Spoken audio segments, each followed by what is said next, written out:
¿Sabías que antes de que Colón tocara América, ya existían perros sagrados que curaban, guiaban y acompañaban almas al más allá?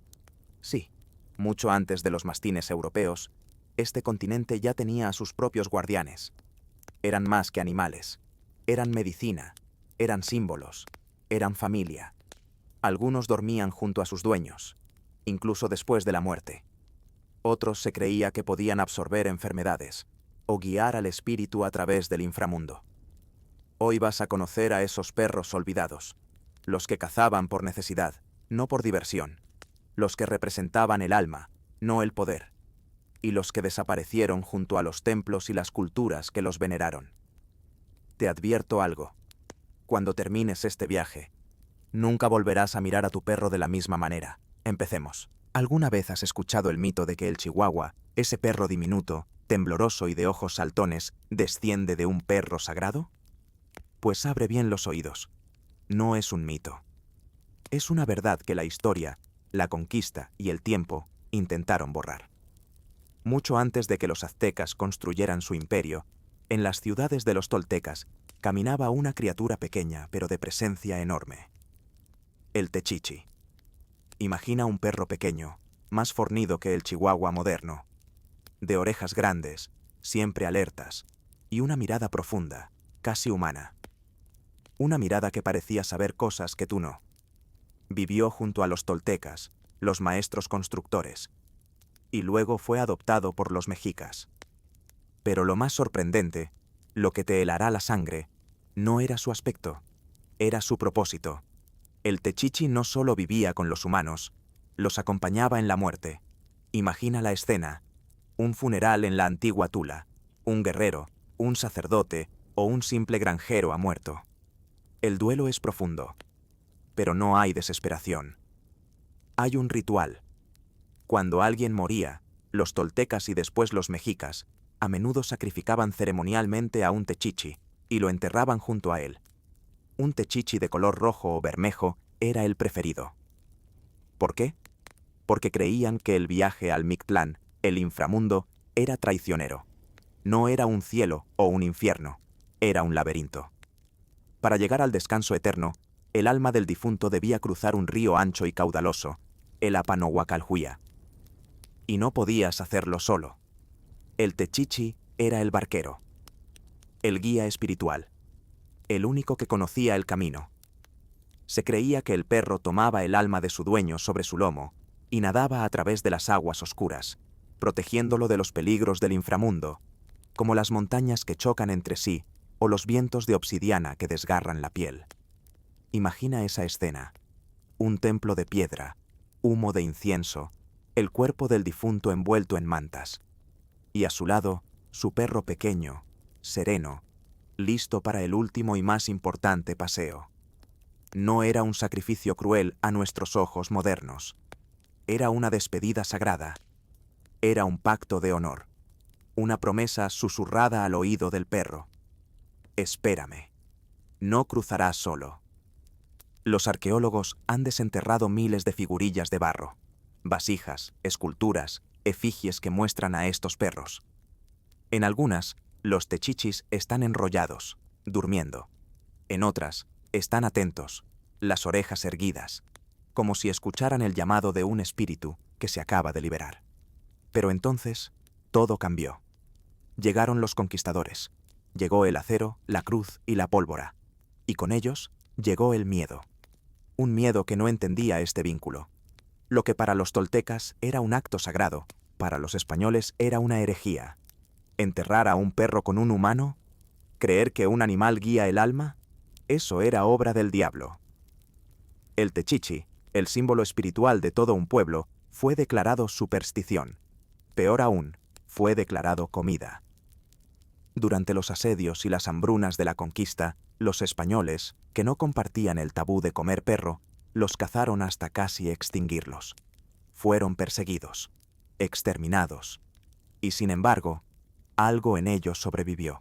Un eco, una sombra genética. Ocultos en los pueblos, lejos de las nuevas ciudades españolas, algunos techichis se cruzaron con perros traídos de Europa, pero su linaje persistió. Avancemos rápido unos siglos. El chihuahua moderno, el perro más pequeño del mundo, conserva en su ADN las marcas de ese antiguo linaje, su tamaño, su energía nerviosa, su mirada siempre alerta, como si viera cosas que nosotros no vemos. Incluso esa tendencia a temblar, ¿es miedo? ¿O es que sienten el frío del Mictlán? Tal vez, sin que tú lo sepas, en tu casa, en tu sofá, vive un descendiente directo. Un tataranieto del perro que guiaba las almas al más allá, del inframundo, al sofá de tu sala. El Techichi nunca se fue del todo. Solo cambió de cuerpo. Dejemos las tierras altas de México y descendamos. Vámonos hacia el sur, a la humedad sofocante, entre las selvas de Yucatán, Guatemala y el mundo maya. Aquí, entre las pirámides de Chichén Itzá y los observatorios de estrellas, encontramos una criatura diferente. El alco. El alco era, en muchas versiones, un perro sin pelo, o con muy poco. Su piel era suave, de un color grisáceo o manchado, y emitía un calor palpable. Pero este no era un perro cualquiera.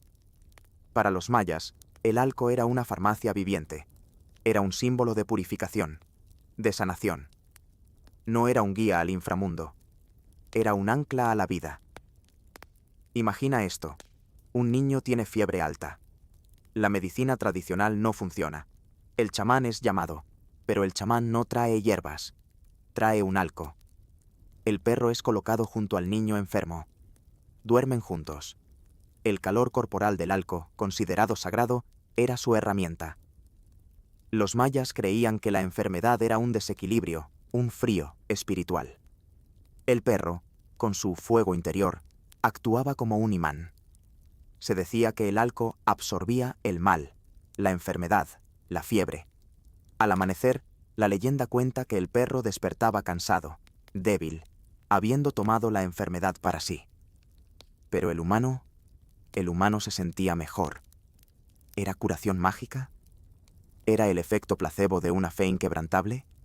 ¿O era simplemente el primer uso registrado de la terapia de calor animal, el confort de un ser vivo y cálido en un momento de dolor? La ciencia moderna diría que el calor relaja los músculos y alivia el dolor. Los mayas dirían que era una metáfora espiritual de amor y entrega. El perro se sacrificaba, no con la muerte, sino con su propia energía vital. En los códices antiguos, en los murales de templos que hoy son ruinas, aparecen imágenes de estos perros. Están junto a chamanes, junto a curanderos, junto a mujeres dando a luz. Eran llamados los guías del fuego interior. Incluso hay relatos donde los alco eran ofrecidos a los dioses en rituales de purificación. No como un sacrificio sangriento, sino como acompañantes en el viaje espiritual, limpiando el camino para el sacerdote. Pero el destino, una vez más, fue cruel. Con la colonización, los alcos fueron prohibidos. La Iglesia Católica, en su afán de erradicar cualquier práctica que no entendiera, los consideró símbolos de idolatría. Eran perros paganos.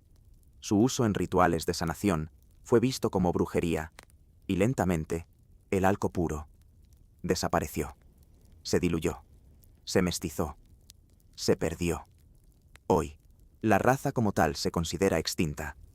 Solo quedaron algunos registros, algunas figuras talladas en piedra y las historias que los ancianos contaban alrededor del fuego. Pero escucha, dicen que en las noches más cálidas y húmedas del Yucatán, cuando la selva calla, todavía se puede escuchar el jadeo suave de un perro invisible junto a las chozas. Y que cuando un enfermo sana sin explicación alguna, cuando la fiebre se rompe de repente en la oscuridad, tal vez, solo tal vez, fue un alco. Regresando del olvido, para curar una vez más. No solo curaba cuerpos, curaba almas. Volvamos al centro de México, al corazón del imperio más poderoso de Norteamérica, la Gran Tenochtitlan.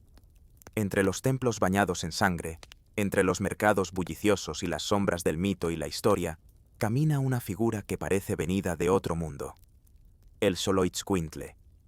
Si el Techichi era el guía y el alco el sanador, el Xolo era el dios. Literalmente, su nombre lo dice todo. Xolotl, el dios de la oscuridad, del ocaso, de los gemelos y de todo lo que es deforme o monstruoso. El hermano gemelo de Quetzalcóatl. y Itzcuintli, que significa perro. Él es el perro de Xolotl. La leyenda mexica cuenta que el dios Xolotl no quería morir. Cuando los dioses decidieron sacrificarse para crear el quinto sol, Xolotl huyó. Se transformó en maíz, en maguey, y finalmente se transformó en un perro. El Xoloitzcuintle. Este perro, según el mito, fue el que robó un hueso del inframundo, del cual fue creada toda la humanidad. El Xolo era la encarnación de un dios. Su cuerpo desnudo, su piel oscura y arrugada, su calma inquebrantable, lo hacían distinto a cualquier otro ser. Los mexicas lo veían como un regalo divino, un protector del hogar contra los malos espíritus, un purificador de los vivos. Y sí, como el Techichi, un guía indispensable para los muertos. Pero el trabajo del Xolo era más peligroso. Si el Techichi era el barquero, el Xolo era el guardaespaldas. El Mictlán mexica tenía 9 niveles, y el Xolo era el único que podía guiar al alma a través de todos ellos. Por eso, al morir su dueño, el perro también era sacrificado y enterrado con él, a menudo con una cuerda de algodón en su cuello, para que el alma pudiera sujetarse. Era una relación de lealtad absoluta, una lealtad que trascendía la vida y la muerte. Durante la conquista, los xolos enfrentaron un destino brutal. Los españoles quedaron horrorizados y fascinados por ellos. Un perro sin pelo que parecía un demonio. Hernán Cortés reportó haber visto miles de ellos en los mercados de Tenochtitlán. ¿Y qué pasó con ellos? Fueron perseguidos, sacrificados por ser considerados diabólicos. Y, en la desesperación del asedio, fueron comidos. El Xoloitzcuintle, el perro que era un dios, fue reducido a carne para los invasores. La raza estuvo al borde de la extinción. Parecía que el legado de Xolotl desaparecería para siempre, pero sobrevivieron. El Xolo es, ante todo, un sobreviviente. En los pueblos indígenas, en las montañas de Oaxaca y Guerrero, lejos de los ojos de la iglesia y la corona, algunas familias siguieron criando a estos perros en secreto.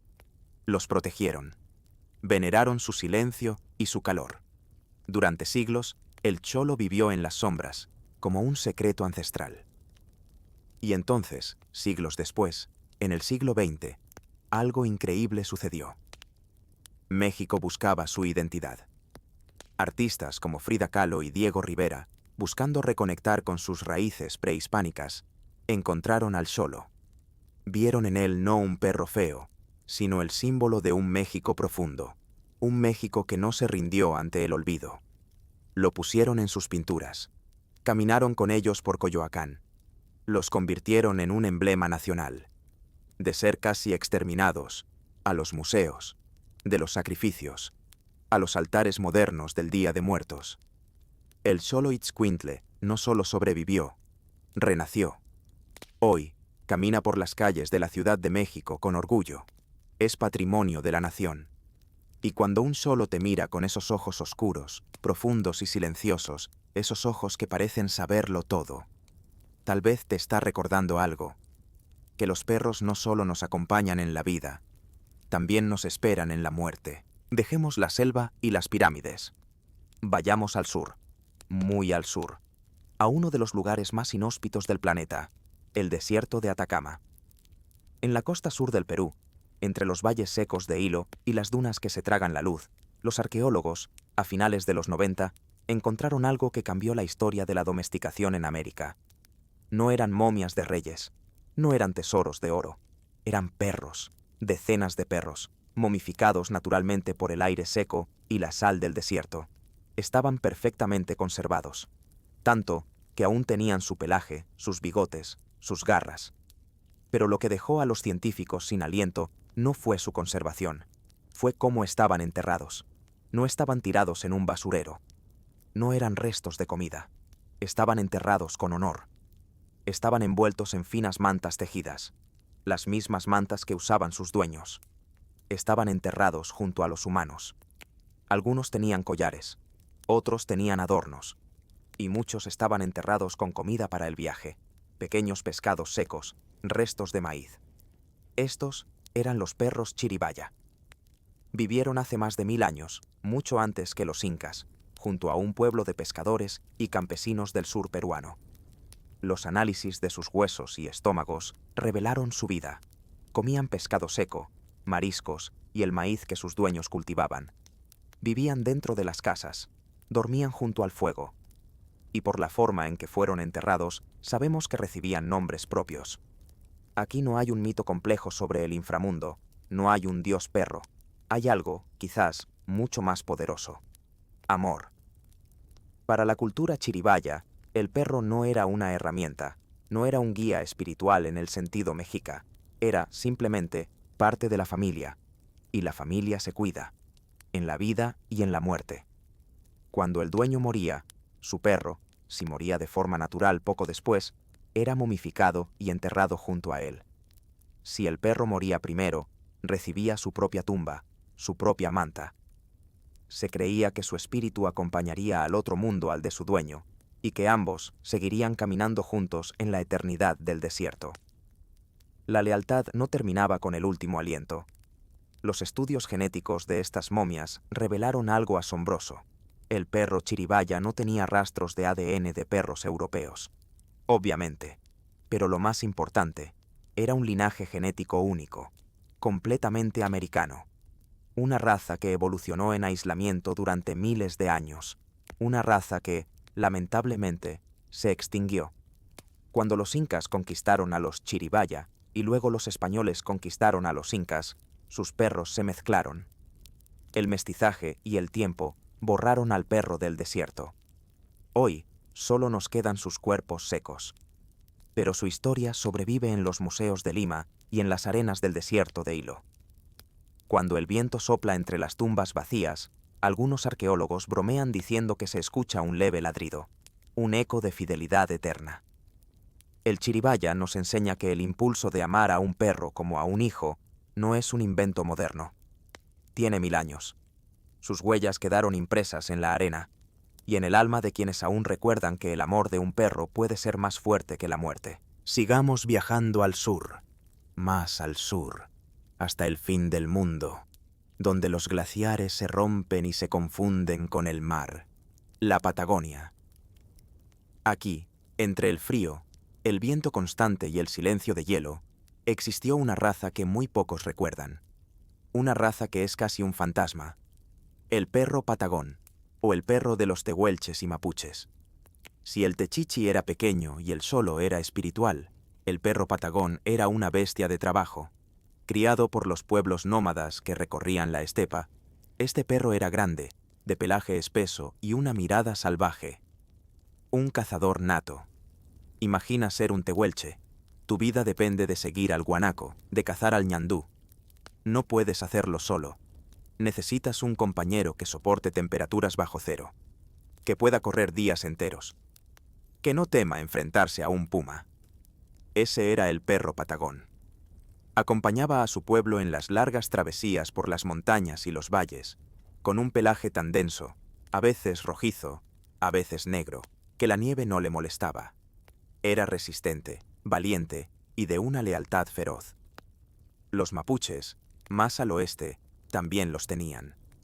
Los consideraban un hermano de los espíritus del viento, un náhuel, un igual, un símbolo de fortaleza y libertad. Cuando el clan acampaba, el perro patagón no dormía dentro de la tienda.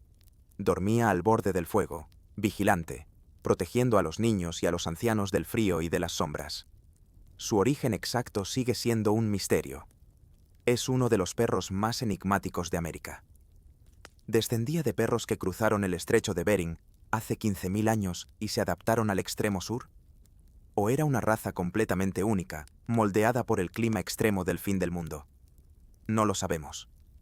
Y su final llegó rápido. Aquí la conquista fue diferente. No fue en el 1500. Fue en el 1800. Con la llamada Conquista del Desierto, en Argentina, y la pacificación de la Araucanía, en Chile. Fue una campaña militar para exterminar o desplazar a los pueblos indígenas. Y cuando el pueblo es borrado, su perro también lo es. Los perros que trajeron los colonos europeos, galgos, perros ovejeros, se cruzaron con ellos. Su linaje se diluyó. Hoy, la raza pura del perro patagón está extinta. Solo quedan descripciones vagas en las bitácoras de los exploradores. Hablan de un perro robusto, de pelaje rojizo o negro, silencioso al cazar, obediente y fiel hasta la muerte. Quizá su sangre aún corre por las venas de algunos perros mestizos que cuidan ovejas en las estancias del sur de Chile y Argentina.